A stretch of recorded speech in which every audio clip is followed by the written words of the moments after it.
Então essa sistemática filogenética, ela vai juntar a importância de você classificar os seres vivos, que o Linneo foi o primeiro a classificar de verdade com critérios bem definidos, isso, mas levou em consideração a história evolutiva das espécies.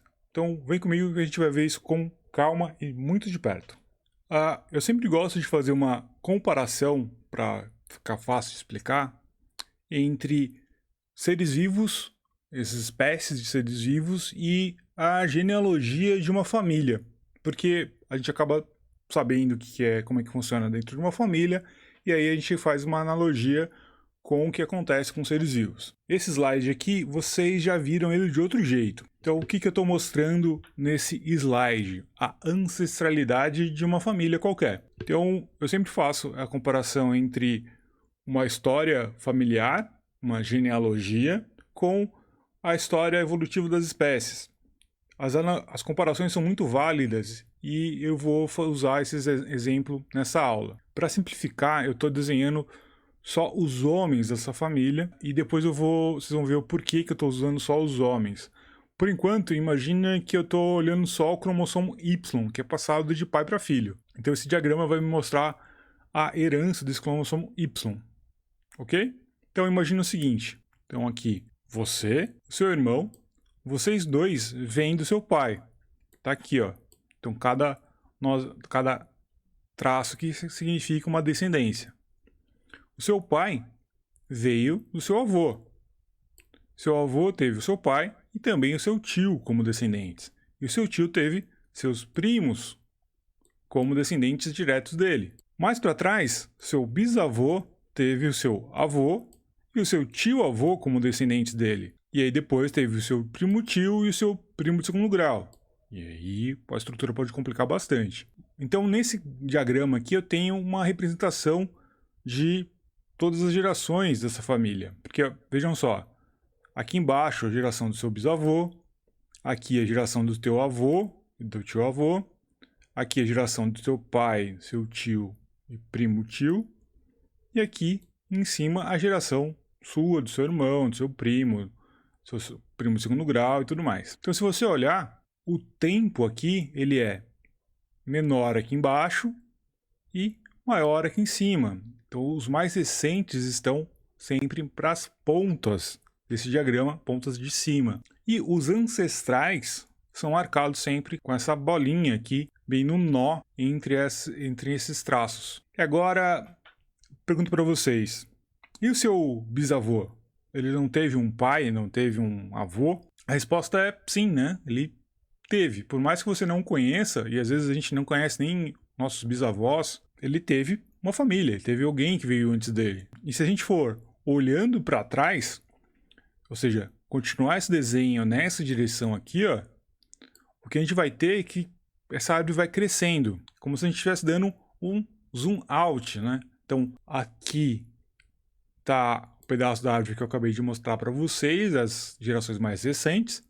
Mas se você for olhando cada vez mais para trás, você vai vendo que essa árvore vai ramificando e se distribuindo para muito mais pessoas. E o interessante aqui é ver que eu tenho várias pessoas aqui na mesma idade que você, olha, na mesma geração que você, que provavelmente você não deve conhecer. As famílias se espalham e a gente acaba perdendo contato com muita gente. E tem vários ancestrais para trás aqui, até chegar num ancestral aqui comum para todo mundo, seu, sei lá, tataravô. E nem todo mundo aqui tem filhos, né? Tem sempre um ou outro aí que acaba não tendo filhos, não procriando. Então não deixa descendência. Então, isso acontece dentro de uma história genealógica de uma família. A gente pode pegar vários exemplos aí de famílias que têm essa história bem documentada, né? Principalmente famílias nobres, que acabam tendo muito bem detalhado essas histórias familiares. Mas a gente pode supor que todas as famílias têm uma história dessa, por mais que a gente não consiga hoje recuperar essa história. Os documentos não ficaram para contar a história. E a mesma coisa pode acontecer com as espécies. Então aqui eu tenho uma árvore mostrando as relações de parentesco entre os primatas, então entre nós, os gorilas, orangotangos e outros macacos. Então vejam que nós vamos também sendo descendentes dos mesmos ancestrais. Então, o que mostra que nesse nó aqui, que antes de dividir esses galhos, é justamente os ancestrais que estão aqui marcados em milhões de anos. E aí a gente vai ter um ancestral aqui comum de todos os primatas, que vai ficar aqui embaixo, como sendo o nosso tataravô, alguma coisa assim. Isso vai ser, sei lá, há 15, 20 milhões de anos atrás. Só que do mesmo jeito que aconteceu lá com o bisavô na família, a gente pode ir mais atrás dessa árvore e a gente vai descobrir que, na verdade, todos os primatas vão se juntar com todos os mamíferos, e aqui onde a gente está representando com essa onça, que também vão se juntar, vão ter ancestrais em comum com os outros animais. Aqui no caso, o ancestral comum entre os mamíferos, os répteis e as aves. Está bem aqui. Se a gente for voltando mais no tempo, mais para trás, a gente vai achar ancestral em comum com os anfíbios, com os peixes, com vários outros animais.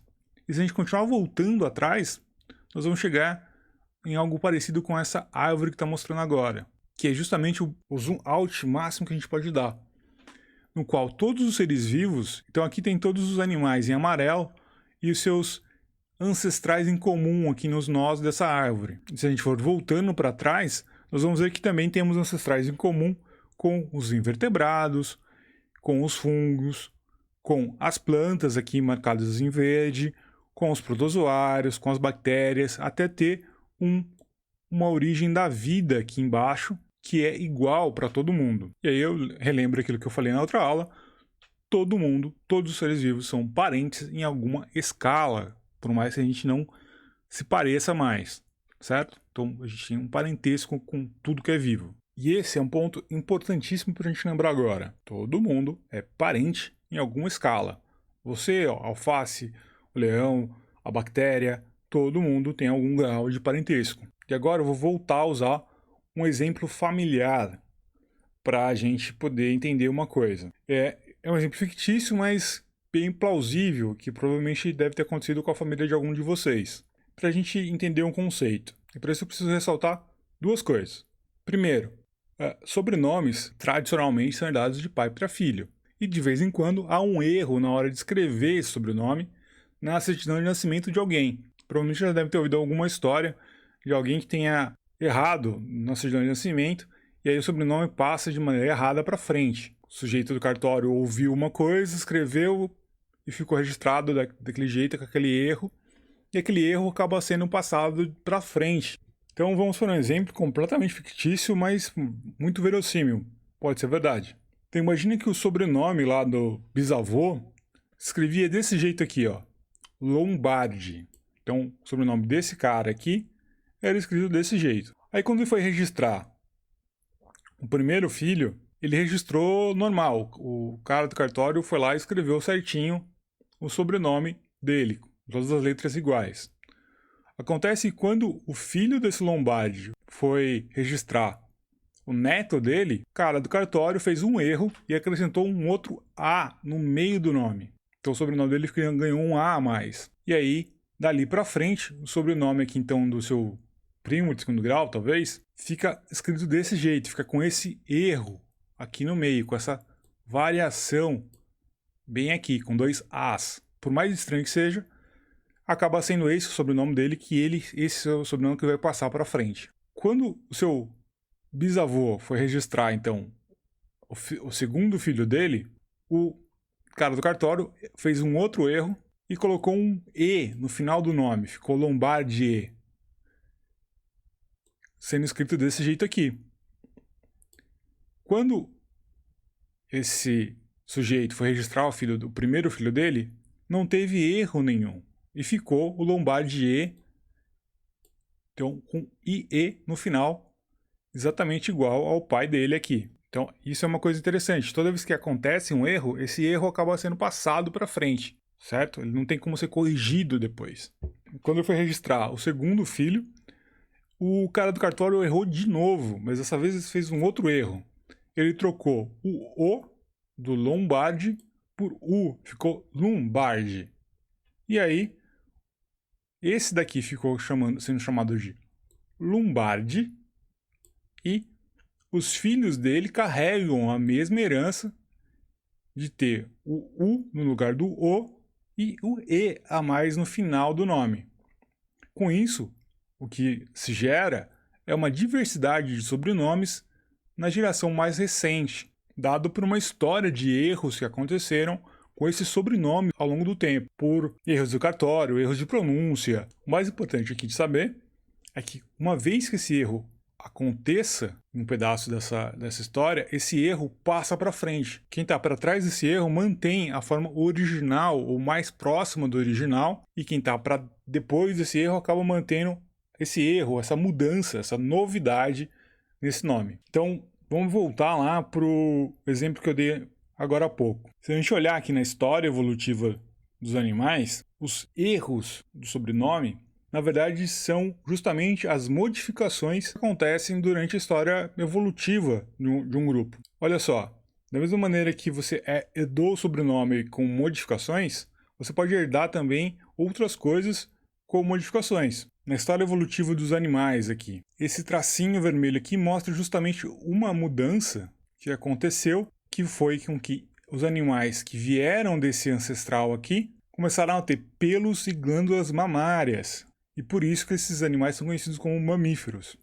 Então, essa novidade aqui que aconteceu, essa modificação que aconteceu, que é de ter pelos e glândulas mamárias, foi herdado por todo mundo depois desse ponto, mas apenas nesse ramo aqui. Nenhum dos outros ramos tem pelos ou glândulas mamárias. Da mesma maneira, se a gente olhar este outro aqui, ó, a partir deste ponto, todo mundo que tiver descendente desse ancestral aqui acaba tendo 4 patas. Mamíferos, répteis, aves, todos eles têm 4 patas, porque isso acaba passando de pai para filho, ou de pais para filhos nesse caso. Da mesma maneira que acontece com o sobrenome.